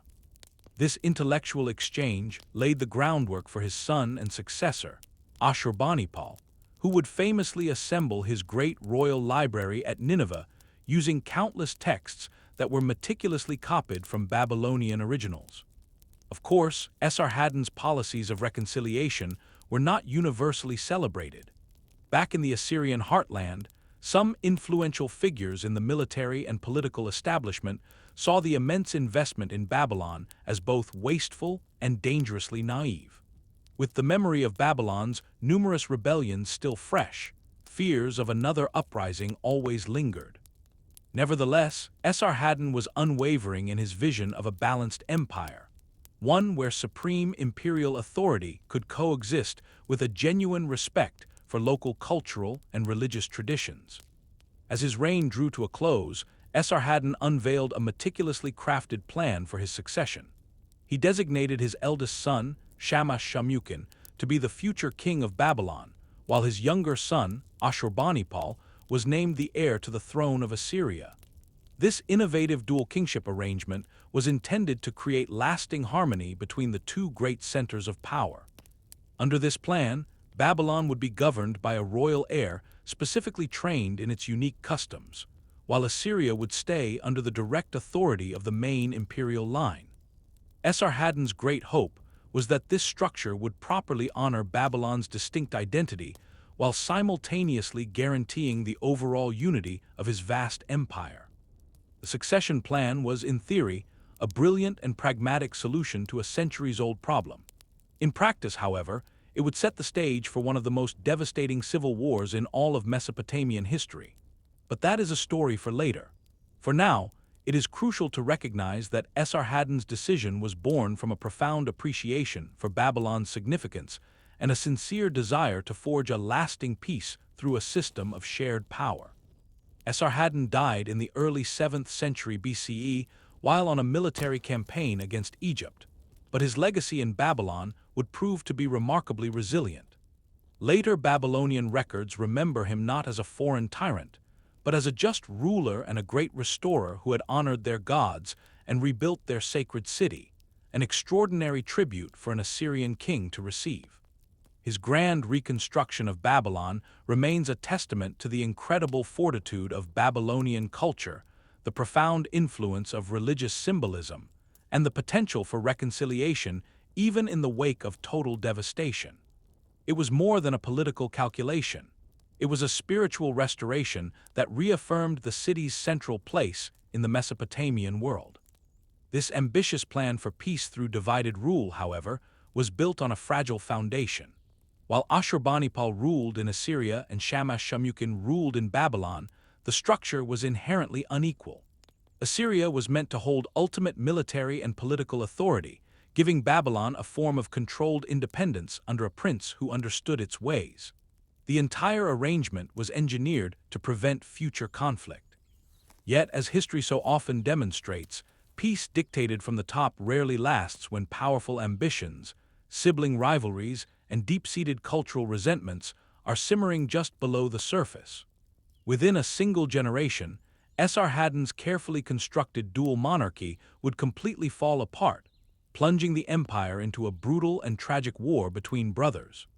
Succeeding his father in Assyria, the young Ashurbanipal quickly distinguished himself as an exceptionally capable and dynamic leader. He was a brilliant administrator, a ruthless military commander, and a master of statecraft who maintained Assyrian supremacy through a combination of shrewd diplomacy, relentless military campaigns, and an expansive intelligence network. His reign saw the Assyrian Empire remain the undisputed superpower of the Near East. At the same time, his elder brother, Shamash-Shumukin, was installed as the king of Babylon. Having been raised in the Assyrian court but educated in Babylonian traditions, he was ideally positioned to be the bridge between these two disparate worlds. For a time, his reign was peaceful. He dutifully participated in the city's religious rites, upheld Babylonian laws, and continued to oversee the final stages of the city's reconstruction. But beneath this veneer of cooperation, a deep-seated resentment was beginning to fester. Despite carrying the title of king, Shamash-Shumukin wielded substantially less actual power than his younger brother. Ashurbanipal kept an iron grip on the empire's armies, dictated all foreign policy, and controlled the entire imperial administration. The resources of Babylonia were heavily taxed to finance Assyria's foreign wars, and Babylonian nobles were consistently ranked subordinate to Assyrian officials. The illusion of autonomy could not hide the reality of continued dependence. These tensions only worsened as Ashurbanipal extended his direct influence into southern Babylonia, a region with strong ties to the Chaldeans and other groups who valued their independence. Babylon's elites began to wonder aloud if their king was a sovereign ruler or merely a puppet. For Shamash-Shumukin himself, the private humiliation of being overshadowed by a younger sibling was now magnified by the public reality of his kingdom's political impotence. By the middle of the 7th century BCE, Shamash-Shumukin's frustration had hardened into a secret resolve for open rebellion. He began covertly contacting Assyria's traditional enemies, chief among them the Elamites, to forge a powerful anti-Syrian alliance. To build this anti-Syrian coalition, he reached out to Aramean and Chaldean leaders across southern Babylonia, aiming to rekindle the defiant spirit that had sparked so many previous rebellions. Around 652 BCE, the rebellion exploded into open conflict. In a unified stand against Assyrian rule, Babylon and its partners launched one of the most extensive and well-organized uprisings the empire had ever faced. For Shamash-Shumukin, this was more than a simple bid for power. It was a desperate, final fight for Babylonian freedom and the chance to unseat a brother he viewed as a wrongful usurper. In response, Ashurbanipal mobilized his forces with devastating speed and efficiency. The Assyrian king's own inscriptions recount a merciless campaign of suppression, framing his actions as a display of divine will and unmatched military prowess. His veteran armies stormed into southern Mesopotamia, executing a strategy to methodically cut Babylon off from its network of support. He engaged and defeated the Elamites in a series of punishing battles, systematically crushed Chaldean resistance, and ultimately encircled Babylon itself, beginning a long and brutal siege. The siege of Babylon stretched on for several years, plunging the legendary city into a horrifying humanitarian crisis. Starvation, rampant disease, and internal breakdown ravaged the population from within. One by one, Shamash-Shumukin's allies buckled under Assyrian pressure, causing his coalition to disintegrate. In the end, the city's defenses gave way, and Babylon fell. Ashurbanipal seized the city and enacted a severe punishment upon its people. While the exact details of Shamash-Shumukin's demise remain a topic of historical debate, Assyrian records dramatically claim he perished within the inferno of his own palace, preferring a fiery death to the humiliation of surrender.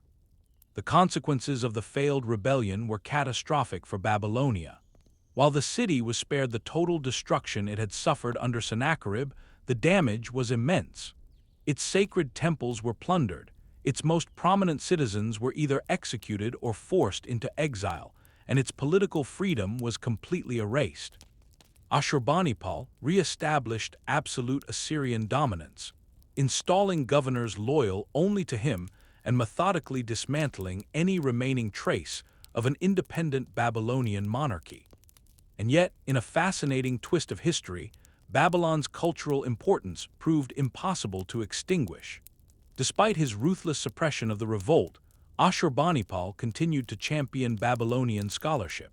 He famously ordered the collection of tens of thousands of cuneiform tablets from Babylonian temples and scribal academies to be housed in his magnificent library at Nineveh.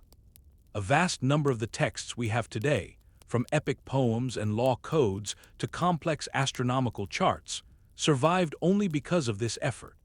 In a supreme irony, the very empire that annihilated Babylon's political dreams became the instrument that preserved its intellectual legacy for all time. This rebellion was the last great attempt by a Babylonian monarch to challenge Assyria before the empire began its own slow decline. It signaled the end of Babylon's role as an independent force during the Neo-Assyrian era. Though it was still honored as a holy city, Babylon was now treated as just another imperial territory rather than a partner in ruling. But the powerful ideals that Shamash-Shumukin fought for, cultural pride, local sovereignty, and religious authority, did not vanish. They became embedded in Babylonian memory, strengthened by generations of resistance. While Assyrian governors held power, many Babylonians quietly waited for a day when a native king would rise and reclaim their ancient sovereignty. Ashurbanipal would reign for many more years, further expanding his empire and fortifying its frontiers. Unseen, however, the seeds of Assyria's future collapse had already been sown. The staggering costs of endless warfare, combined with growing bitterness among conquered peoples and immense internal strain, would soon begin to erode the very foundations of Assyrian power. In the decades that followed the crushing of the Great Rebellion, the Assyrian Empire was still the undisputed superpower of the Near East. But beneath this veneer of strength, the empire was starting to fracture. The immense burdens of military campaigns, domestic dissent, and an overstretched government began to weaken the very systems that had maintained Assyrian dominance for so long. Down in the south, amidst these growing cracks, Babylon was preparing for a resurgence, this time led by a Chaldean general named Nabopolassar. His revolt would do more than just liberate Babylon. It would trigger the final, total collapse of the Assyrian Empire itself. The closing years of the 7th century BCE were defined by chaos within Assyria. Following the death of Ashurbanipal, who had kept his massive empire on a tight leash, a succession of weak and short-reigning rulers took the throne. The empire was torn apart by civil war, bitter dynastic squabbles, and mounting external pressures. The once unbeatable imperial machine found itself struggling just to control its own lands. In this unstable climate, ambitious local leaders across the empire began to claim their independence. Among them was Nabopolassar, a Chaldean military officer who had likely worked his way up through the Assyrian army or the provincial government in Babylonia. In the year 626 BCE, he made his move, proclaiming himself the king of Babylon. This was no simple palace coup. It was the opening act of a meticulously planned revolution. Nabopolassar's claim to power was built on his sharp political skills and his ability to tap into the deep-seated Babylonian hatred for Assyrian oppression. His Chaldean heritage gave him strong ties to the powerful tribal groups of southern Mesopotamia, while his base in Babylon gave him the support of the city's influential priesthood, its educated scribes, and its general population. He moved quickly to consolidate his authority, rallying Babylonians to his cause and assembling a new coalition of anti-Assyrian forces. Assyria, now led by King Sennacherib, launched several military campaigns to retake Babylon, but each attempt ended in failure. Nabopolassar proved to be a brilliant military strategist, skillfully using a combination of traditional urban defenses and highly mobile fighters drawn from his tribal allies. The unique geography of southern Mesopotamia, with its labyrinth of marshes, canals, and tight passages, gave a distinct advantage to defenders who knew the land. Despite Assyria's initial superiority in numbers and battlefield experience, it could not overcome the determined local resistance or the logistical nightmare of a long war so far from its heartland. As Nabopolassar held his ground in the south, an unforeseen opportunity arose from the north. The Medes, an Indo-Iranian people who had long endured Assyrian domination, started their own rebellion. Under the leadership of King Cyrus, the Medes swept through eastern Assyria, conquering one city after another. In a historic move, Nabopolassar and Cyrus joined forces. This new Babylonian-Median alliance was a powerhouse, combining military might with a shared ambition to permanently dismantle the Assyrian Empire. The joint military campaign that ensued was both methodical and shockingly destructive. Starting in the mid-620s BCE, the Allied armies advanced northward, laying siege to and capturing major Assyrian centers like Arapha and Kalhu. By 612 BCE, they stood before the gates of Nineveh, the glorious capital of the Assyrian Empire. The siege raged for months, ending with the city's utter annihilation. Later accounts describe a thorough destruction, with the city's grand palaces, temples, and archives looted and set ablaze. It is believed that King Sennacherib died in the fighting. The heart of Assyria had stopped beating.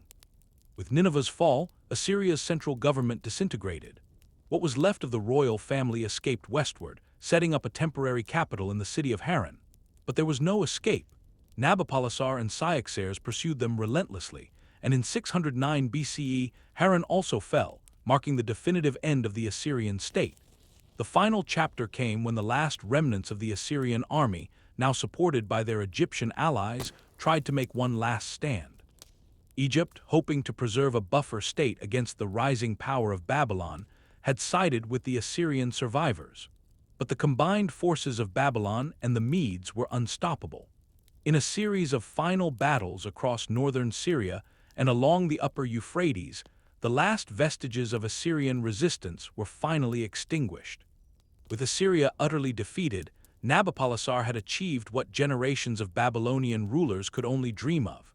He had not only won back Babylon's independence, but had also completely destroyed the empire that had dominated the region for more than a century. His triumph was a pivotal moment in Mesopotamian history, representing a complete reversal of fortunes. Babylon was reborn as the center of a new and formidable empire. Politically, Nabopolassar worked to secure his new kingdom. He restructured the administration, rebuilt cities devastated by war, and restored the temples to their former glory. The priesthood, long sidelined or controlled by foreign kings, was returned to its central place in government. The cult of the great god Marduk was re-established with full ceremony, and the deity's statue was returned to its rightful home in the Esagila temple. Critically, Nabopolassar also ensured a smooth succession, passing on a stable and powerful kingdom to his son, Nebuchadnezzar II. With the foundation of his father's kingdom secured, the reign of Nebuchadnezzar II saw Babylon transform from a regional power into the most sophisticated and populous metropolis on the planet. The city's influence extended far beyond the banks of the Tigris and Euphrates, propelled not just by military might, but by its staggering achievements in culture, science, and religion. To truly appreciate Babylon's golden age, we must look past its gleaming gates and magnificent temples to discover the daily pulse of its society, the pivotal role of its priesthood, and the intellectual traditions that came to define Mesopotamian civilization.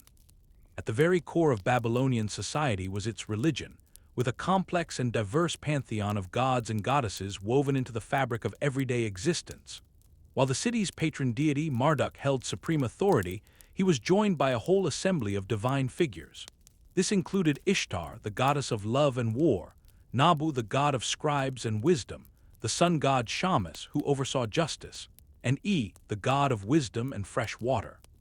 The grand temples built in honor of these deities served as far more than just places of worship.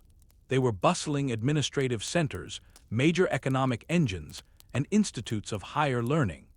At the epicenter of Babylon's spiritual and public life was the Esagila, Marduk's temple, where a vast priesthood conducted daily rituals and organized seasonal festivals. These priests were more than just spiritual leaders. They were also respected scholars, powerful landowners, and key officials tasked with interpreting divine omens, managing temple estates, and supervising legal agreements. Their training, which took place in temple-affiliated schools, was intensely demanding and steeped in centuries of tradition. A truly unique aspect of Babylonian scholarship was its deep focus on divination and astrology. It was a core belief that the gods revealed their intentions through signs in the natural world, especially through the movements of the heavens. The city's astronomers, who were typically priests, meticulously documented the positions of stars, planets, and the moon. They then cross-referenced these celestial observations with earthly events to uncover patterns and understand divine will.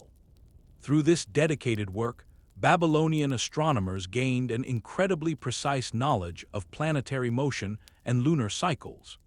Their efforts produced detailed star catalogs and sophisticated mathematical models for predicting events like eclipses and planetary alignments. A massive collection of omen texts known as the Enuma Anu Enlil cataloged these connections, linking celestial phenomena to political and environmental outcomes on Earth, forming one of history's first systems of empirical forecasting. This pioneering astronomical work created the fundamental basis upon which later Greek, Islamic, and European astronomy would be built. Beyond the stars, Babylon was a city defined by writing. The ancient script of cuneiform, first developed by the Sumerians, remained the essential tool for communication and record-keeping. After the incredible era of Nebuchadnezzar II, Babylon found itself at a crossroads. While the city's wealth, culture, and government continued to function, its political foundations started to crack. Schemes within the royal court, divisive religious debates, and a growing sense of unhappiness among powerful groups came to define the last years of the Neo-Babylonian Empire. A figure named Nabonidus, whose unconventional and polarizing rule was at the center of this turmoil, was the king on the throne.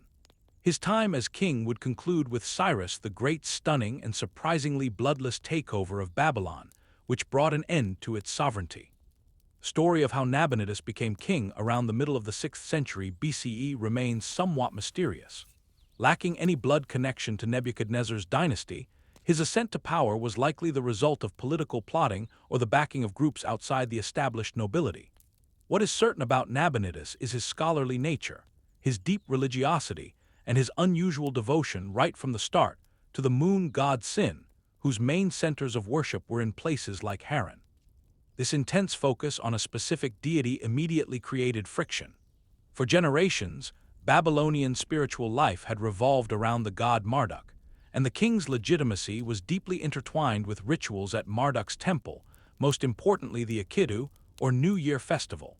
But Nabonidus openly favored Sin, directing funds to build new temples for the moon god and redirecting the throne's official worship. His faith may have been sincere, but this move estranged the influential priests of Marduk and threw the long-established schedule of religious ceremonies into chaos. The single most contentious event of his time in power was his decision to abandon Babylon for an extended time, something almost unheard of for a Babylonian king. About 10 years into his reign, he departed the capital city and moved to Tama, an oasis city in northwestern Arabia, staying there for roughly a decade. Historians still debate why he made this journey. Theories range from a religious pilgrimage connected to his worship of Sin, to a self-imposed political exile, or even a clever strategy to secure control over valuable Arabian trade routes. While he was away, Nabonidus appointed his son, Belshazzar, to manage the affairs of Babylon. We see Belshazzar's name in official records from the time, and he is famously remembered in biblical accounts as the leader in power when the city was finally conquered. Yet, without a formal coronation, Belshazzar never possessed the complete authority of a king, which resulted in a long and confusing leadership vacuum. This arrangement, a king ruling from afar with a region in his place, turned out to be a major problem. Many royal ceremonies, especially the yearly Akitu festival, demanded that the monarch be physically there to participate. The king's absence meant that the symbolic reaffirmation of the bond between the divine realm and the kingdom could not be properly completed. With each passing year, a sense of deep frustration mounted among priests, nobles, and the general populace alike. At the same time, a formidable new force was gathering strength just outside the empire's frontiers. A Persian leader named Cyrus had successfully unified the tribes on the Iranian plateau and was starting to build an empire to the east. His initial conquest was of the Medes, after which he shifted his focus west, where he overcame the Lydian king Croesus and seized command of Anatolia. The military operations led by Cyrus were characterized by their speed, clever strategy, and incredible success. He became known not just for his military victories, but also as a liberator who championed reform, extended tolerance to the peoples he conquered, and chose to collaborate with local leaders instead of crushing them.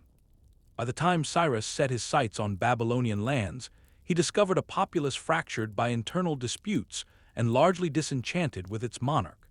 The king's legitimacy had been damaged by his religious changes, while his extended time away had severely eroded his power. Furthermore, the economy had begun to sputter, with historical documents indicating financial stress on temples and problems in regional governance. The empire's unity had already started to unravel by the time Nabonidus finally came back to Babylon. The advance Cyrus made on Babylon was powered by a dual strategy of diplomatic engagement and military intimidation. This diplomatic maneuvering involved winning over key figures inside the empire, from regional governors and military commanders to influential members of the priesthood. While the precise negotiations are lost to history, the result was stunningly effective. In the year 539 BCE, the gates of Babylon opened to Cyrus without a single battle being fought. The city's fall was not a product of a brutal siege or widespread destruction. It was a carefully managed surrender, likely arranged by disgruntled Babylonian elites who viewed Cyrus as a more competent and legitimate leader than their own king, Nabonidus. An incredible artifact from this period, the Cyrus cylinder, casts the Persian takeover as a divinely sanctioned mission of liberation. In this inscription, Cyrus claims he was handpicked by the god Marduk to free Babylon from the irreverent rule of Nabonidus. He painted himself as the champion of tradition, arriving to restore proper religious worship and civic order. The text highlights his respect for Babylonian customs, his promise to rebuild temples, and the nonviolent nature of his arrival. Following the takeover, Nabonidus was captured and sent into exile, likely to Carmania in southern Iran. His co-regent, Belshazzar, vanishes completely from the historical record, suggesting he may have been killed during the power shift. Yet, there is no sign of any large-scale revenge or destruction. Cyrus implemented a policy of remarkable subtlety, allowing temples to operate as before, paying homage to local deities, and seamlessly weaving Babylon into his growing Achaemenid Empire. For the people of Babylon, this conquest represented both a conclusion and a new chapter. The Neo-Babylonian Empire had undeniably reached its political end, and the city would never again stand as the capital of a sovereign Mesopotamian kingdom. However, Babylon's cultural and administrative life was far from over. Under the Persians, the city maintained its economic might, its revered scholarly institutions, and its profound religious importance. The priests dedicated to Marduk saw their influence restored, and ancient rituals began anew. The city's archives remained active, with scribes producing cuneiform documents long into the Hellenistic era. In a fascinating twist, some of Babylon's most perfectly preserved astronomical and economic texts actually come from the centuries after the Persian conquest, a fact that speaks volumes about the resilience of Babylonian institutions and the pragmatic approach of Persian imperial rule. The peaceful nature of the takeover also cemented Cyrus's own historical reputation. In stark contrast to the savage methods employed by earlier empires, the Persians championed a strategy built on accommodation. Cyrus made a point to honor the autonomy of local customs and portrayed himself as a humble servant of the gods in every territory he governed. This image of a model ruler created a legacy that would be celebrated across cultures, from Babylonian scribes and Greek historians to the authors of later sacred texts. For the Babylonians themselves, however, the loss of sovereignty was still a cause for sadness. The dynasty that had liberated them from Assyrian tyranny and ushered in a golden age was now a part of history. The splendor of Nebuchadnezzar's reign, the city's vast cultural achievements, and its deep-seated identity as an independent power all belonged to the past. But Babylon was neither abandoned nor forgotten. Its influence was destined to ripple across time, carried forward in the work of its astronomers, the stories of its kings, and the myths captured in ancient writings. Though its independence was lost to Cyrus the Great, Babylon's story was far from over. The collapse of the Neo-Babylonian Empire actually signaled the dawn of Babylon's afterlife, marking its evolution from a living seat of power into an enduring cultural symbol. Over the following centuries, Babylon would thrive in the mythology of ancient peoples, the holy books of major world religions, and the findings of modern archaeology. More than almost any other ancient city, its name would become synonymous with majesty, mystery, decadence, and divine retribution. Even under Persian governance, Babylon remained a crucial city within the Achaemenid Empire. Cyrus and his successors demonstrated an astonishing deference to its religious life. Temples were kept in good repair, the priesthood held onto its authority, and traditional ceremonies, particularly those honoring Marduk, carried on. At times, Babylon even served as a royal home and an administrative hub for the Persian satraps who governed the area. Cuneiform tablets from this era show that the city's scribes, scholars, and astronomers stayed busy. They continued to create advanced mathematical and astronomical works, perfecting the celestial observation methods developed over many centuries. Some of the most accurate records of eclipses and planetary movements ever composed emerged from Babylon during this period, creating a foundation for future scientific leaps in Hellenistic and Islamic astronomy. Eventually, however, Babylon's preeminence began to fade. As the city passed into Seleucid and later Parthian hands, its political and economic standing gradually eroded. New centers of power, such as Seleucia on the Tigris and later Ctesiphon, rose to prominence. The great temples began to crumble, the population shifted, and the city's once magnificent infrastructure fell into decay. By the close of the classical era, Babylon was merely a whisper of its former glory. Yet as the physical city withered, its symbolic power only intensified. Babylon was immortalized in the Hebrew Bible, where it developed a fascinating dual identity as both a historical reality and a moral allegory. Historically, it was the place of the Babylonian exile, where the people of Judah were taken after Jerusalem's fall. This captivity was a defining event that profoundly shaped Jewish identity and theology, spurring the creation of key biblical texts and the strengthening of monotheism.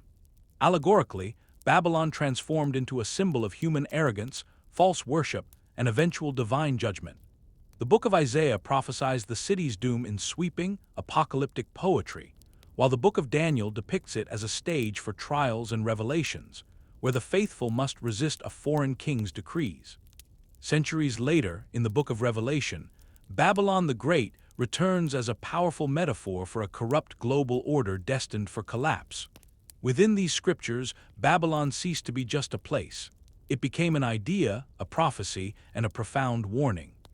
This moral reframing of Babylon within Jewish and Christian thought would color Western perceptions for hundreds of years.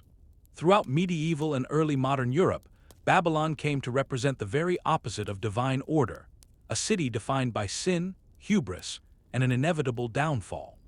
The Whore of Babylon from Revelation became a potent insult used in religious disputes against a variety of enemies and institutions over the centuries. Islamic tradition also kept Babylon's memory alive, though in a distinct way. Early Islamic scholars were responsible for translating many Babylonian works on astronomy and mathematics, which secured their survival and ongoing influence. The Quran itself mentions Babylon as the site where two angels taught sorcery to humankind as a test, highlighting the city's association with both immense knowledge and spiritual peril. For Islamic thinkers, Babylon was therefore a place of both great learning and great temptation. While Babylon's memory persisted in texts, its actual physical location was mostly lost to the Western world. Ancient Greek historians like Herodotus had written about its splendor, but with time, their accounts became entangled with myth and fantasy. By the Renaissance, Babylon was more of a legendary ruin than a dot on a map, often depicted in imaginative and allegorical art. It took until the modern age for the real city to begin its slow reemergence from beneath the Mesopotamian sands. In the 19th century, European explorers and academics, driven by clues from the Bible and classical authors, started to hunt for its remains. Their surveys and digs successfully pinpointed the site near the modern Iraqi city of Hilla. The most dramatic breakthrough, however, arrived in the early 20th century. A German archaeologist named Robert Koldewey spearheaded a methodical, large-scale excavation of Babylon that lasted for nearly 2 decades.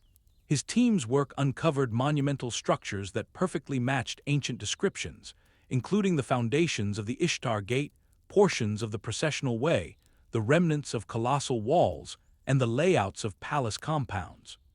Although much had been lost to time, the sheer scale of the ruins was enough to confirm the historical accounts of Babylon's grandeur. Koldewey's discoveries, combined with ongoing research, have helped us piece together a much clearer picture of the ancient metropolis.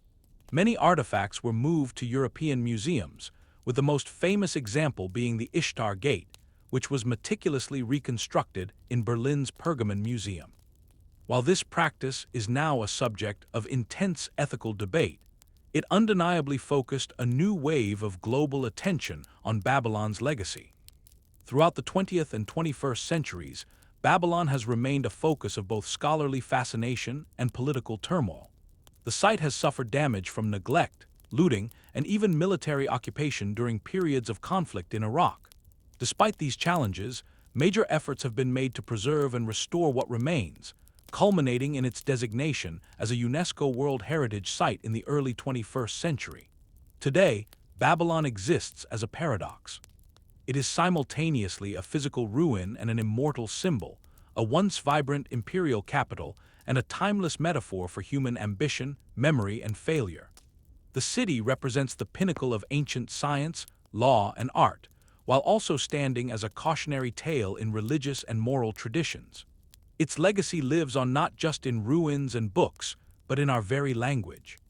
The word Babylonian itself still conjures images of opulence, mystery, and deep antiquity, and the idea of Babel-like confusion still refers to a cacophony of incomprehensible noise, echoing a story thousands of years old. That very biblical reference draws its inspiration from the immense ziggurats of antiquity, such as the Edomenenki that once stood in Babylon itself. The narrative of Babylon is far more than a simple record of its rulers, conflicts, and monuments.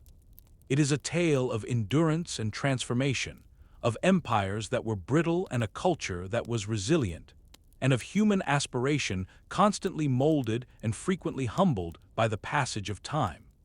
From its humble origins as a minor city nestled in Mesopotamia's floodplains, Babylon ascended to become the capital of empires, bearing witness to some of civilization's most pivotal advancements.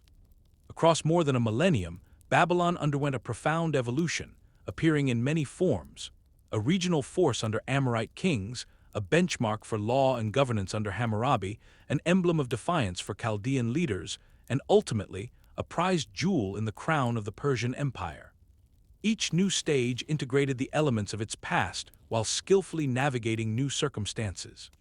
The city's ability to survive through constant invasions, betrayals, and devastating losses is a testament to a society that had mastered the art of endurance.